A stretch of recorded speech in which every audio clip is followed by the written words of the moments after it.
think what Leo is going to do in America is never get involved in any way in any direct argument with anybody, but he's going to appoint cardinals and bishops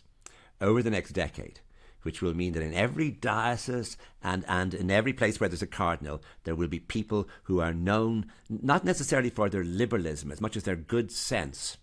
and their feeling that if the church is not on the side of the poor, why did Jesus preach the Sermon on the Mount?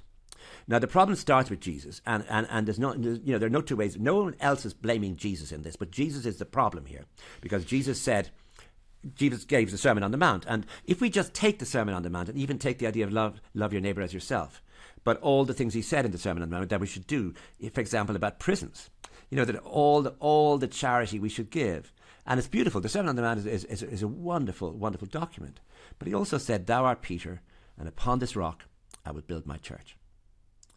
And I'm not sure he did say this, by the way, but nonetheless, if you're taking a church in which both of those things are together, they will clash at certain points. I will build on this rock my church, and so they have this notion of the church as a rock, as a worldly thing, as something that must be built, versus the actual, I suppose, just forgetting about eternal life for the moment, just what Jesus was saying about how the world should be conducted. And I think that people who believe the Sermon on the Mount part more than will actually be bishops and cardinals in America.